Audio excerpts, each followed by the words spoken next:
I know you wrote about it. How good do you think that this really makes Denver? And is this something that the Patriots, I'm not going to say need to be worried about, but is this another team that the Patriots are going to have to leapfrog here?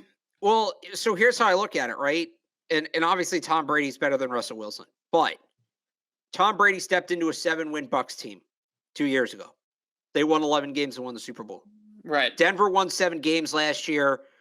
They got great receivers, right? Great receivers. Cortland Sutton, Tim Patrick, Jerry Jeudy. Love that group. I'm a little surprised they gave up Fant. If I were them, I would have given up the extra pick because I think Fant and Wilson would have worked really well together. And then defensively, they were the 3rd best defense in football last year in terms of points allowed. You look at that secondary, right? Some of the ballers they've got in that secondary.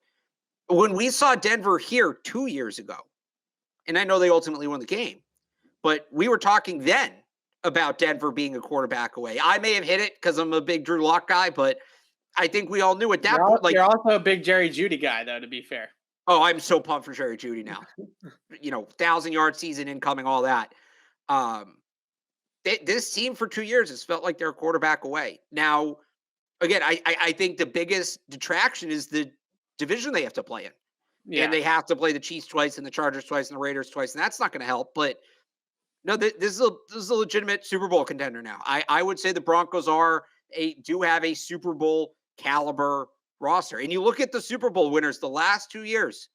Brady in year 1 with Tampa, Matthew Stafford in year 1 with the Rams. Yeah. This might be the new blueprint. This might be the new blueprint. And yeah, there's a lot of reasons to think that the Broncos can contend for Super Bowl. It is interesting the blueprint that you mentioned, because it's not just the blueprint for the teams. I think it's also potentially the blueprint for the quarterbacks, right? Is that you look around, and I don't know if necessarily Denver in the AFC West with Patrick Mahomes and Justin Herbert in that division. I'm not really sure what the big attraction was there for not only Russell Wilson, but apparently Aaron Rodgers also had Denver as his number 2 to Green Bay, right? So people want to go to Denver. I'm not 100% sure what it is. I think they have a good roster. I think they have a good defensive roster. Their weapons are good, not great. Maybe a good quarterback like Russell Wilson will make them look even better. We'll see. I'm not ready to crown Denver just yet. I'm not sold on their roster talent being quite as good as maybe you are or other people are. I'm also not quite sold on the coaching situation either. Like, do we know Nathaniel Hackett's a good coach? Are we sure that Nathaniel Hackett's a good coach? Because Sean McVay's a good coach. Tom Brady won in spite of Bruce Arians, right? Right. Andy Reid's a good coach and won with Patrick Mahomes before that.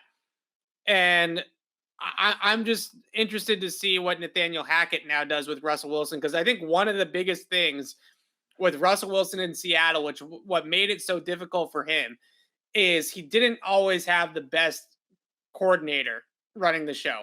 Darrell Bevell was okay. Schottenheimer was worse. They didn't really ever figure out too high. Like, they've had a lot of issues coaching-wise in Seattle with the offense. And on top of that, Pete Carroll wants to run the football and was insistent on running the football, even though he had one of the best quarterbacks in the league and 2 of the best receivers in the league to throw to. So they haven't been coached well on that side of the ball. And I think one of the biggest things that you can look at about when a team's not coached well on offense is how their offensive line plays. Because if you have a good coaching staff and you have a good O-line coach and a good OC, then your offensive line is good. It just is. That's how it works, right? You go down the line of all the teams that have good offensive staffs, their O-line plays well, their offense plays well. So are we sure that Nathaniel Hackett can actually get Russell Wilson to where he needs to be? Because Seattle certainly did not. Yeah, again, I go back to the Bucs won in spite of Bruce Arians. Yeah, but they won with Tom Brady in spite of Bruce Arians. Russell Wilson's not Tom Brady. Yeah, I don't think Nathaniel Hackett's going to be as bad as Bruce Arians was. They're both kind of regressing toward, like, they're both kind of more towards the middle, if that makes sense. And look, Russell Wilson, look at what he could have done. Pete Carroll cost him at least 1 ring, right? He's kind of played with bad coaching his whole life, so he knows how to do it. It's fair. I mean, their coaching on offense has been terrible, I think, for a long time now. I honestly think they put up points and they put up offense because they had Russell Wilson, DK Metcalf, and Tyler Lockett. And how can you not, right? It's impossible not to when you have those three guys working together. But their coaching has not been very good. That's going to be a fire sale. That's going to be a fire sale in Seattle. I know everybody wants to talk about DK Metcalf. I'll get to him in a minute. More realistically, Tyler Lockett. Now, Tyler Lockett's a bit smaller than you might want as an X. Well, so is he like a true – I think he could play the X in their system because he has that speed, right? Okay. He's fast enough. I think they would like how good of a route runner he is. Right. He's only 30 years old, or he'll turn 30 in September. He's not even 30 yet. And Andrew Callahan brought this up on Twitter. So he has 3 more years on his deal, but he would carry a $3 million cap hit next year. If he's acquired after June 1st, he'd actually have less of a cap hit than N'Keal Harry. And then the remaining money on the deal there's no more guaranteed money after 2022. So I almost look at it, and I know he's not quite the same player, but it's, the Calvin Ridley door closed yesterday. Right. Is this another door opening? And now, he's not the traditional X. He's not. But I think his speed and route running ability they've always valued. Yes. Speed is something now they're starting to put more stock in. You're not going to get somebody who checks every box. Those guys just don't become available. That's the reality of life in the NFL. Would they sacrifice the size at that spot for the speed and the route running ability to plug in Tyler Lockett there? I think he'd ultimately be an upgrade over Nelson Agholor. The other thing is you could do a lot of weird formational stuff because you could have him at the X and Bourne at the Z. You could also flip them, right? And have Bourne at the X and Lockett at the Z and get weird with that. Right. So is he exactly what you want? No, but I think he'd be an upgrade over Agholor. I think he's somebody who will be available, and I think he's somebody who would fit relatively seamlessly into the system. So I love the system fit. I think he's a really good fit for his route running ability, his speed. The one route that he loves to run, that he runs in Seattle all the time, is the deep over, right? The deep crossing route. That's his money route. And that typically is an inside route, but that doesn't mean that they can't get creative with it. And I every time I say get creative with it, I think, well, they don't have a freaking offensive coordinator. So I don't really know how creative they're really getting with it this year. But they have that ability, I think, to line up both of those guys, like a Bourne and a Lockett, together and make it work. I do think that they can make that work complementary-wise. But from everything that I've heard and been told, the Patriots are consistently chasing the big outside receiver.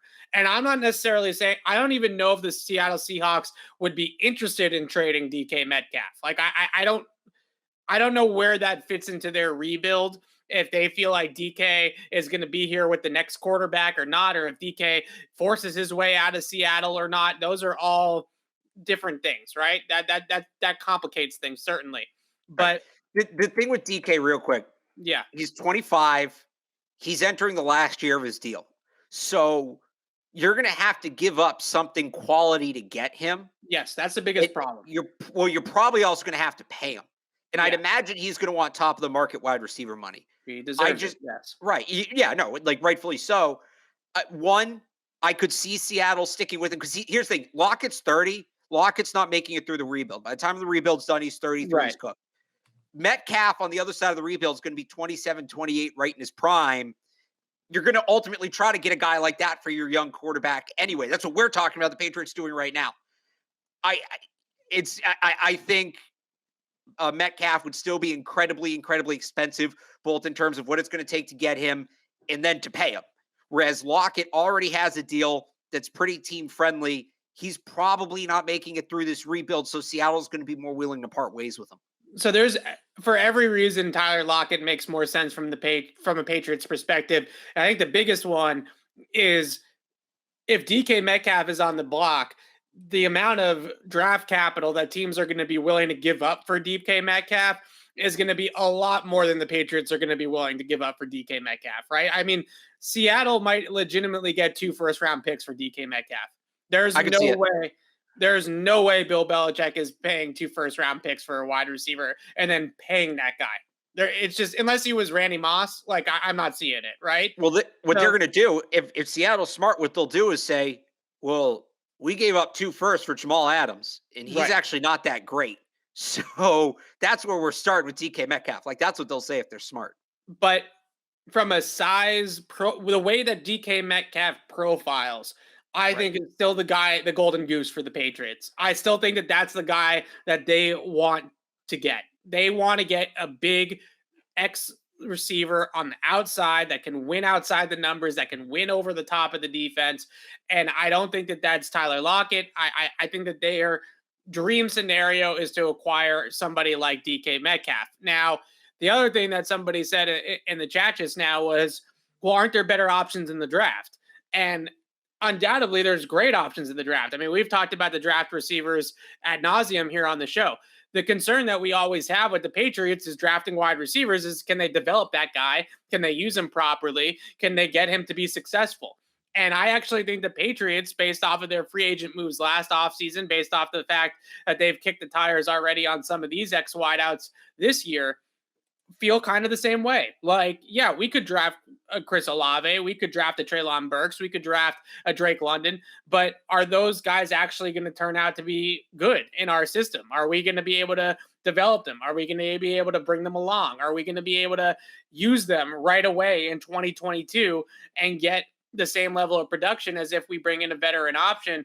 I honestly think that they're getting to the point, and on top of all of that, then you draft Chris Olave with 21. Well, now where are you taking your corner? And where are you taking your linebacker? And where are you filling the holes on defense? So I really think that they would like to go the veteran route if they can to upgrade at wide receiver, just because they feel more comfortable scouting and evaluating pro prospect to pro offense versus college to pros based off of their track record.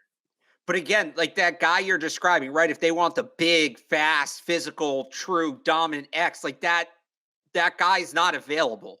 Teams that have that guy are keeping that guy, right? With Calvin Ridley, that was a fluke thing where he asked out. There's no other receivers asking out right now. So if that's the guy they want, then they have to. It's not going to happen this year, unless again they go through the draft, which I think you make a good case for not doing that through the draft this year. So now it's, well, where are you settling? Are you going to settle on the size? Lockett. Are you going to settle on the route running ability? Robbie Anderson, right? Like that's just, you're not going to get the guy you want. You're not going to get the guy you want. That's just the way it works. So let me put it to you this way. Assuming the same price, who would you rather have? Tyler Lockett, Robbie Anderson, or keep Nelson Aguilar?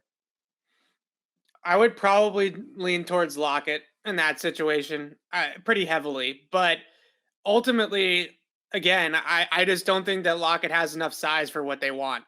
I just think that they want somebody that can win with size outside the numbers or just be a pure X, right? Like a guy like Amari Cooper. Then it's Robbie. Be too expensive, but then it's Robbie Anderson.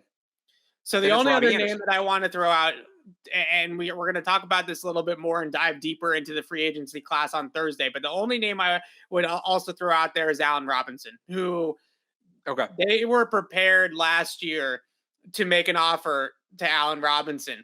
The Bears franchise tagged him. They did a lot of homework on Allen Robinson. They looked into Allen Robinson free agency last year.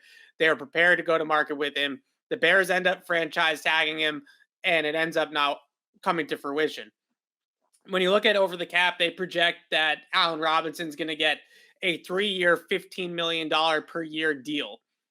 And although that sounds on the surface like it's too much money for the Patriots, if they spread the cap hits out, they backload the contract, I actually think that they could get a 3-year, $45 million deal under the cap for Allen Robinson. Thanks for watching our content of the 6-time Super Bowl champion New England Patriots. Please subscribe to my podcast, Patriots Beat, on our YouTube channel, Patriots Press Pass, or wherever you get your podcasts for a lot more exclusive content right here on the CLNS Media Network.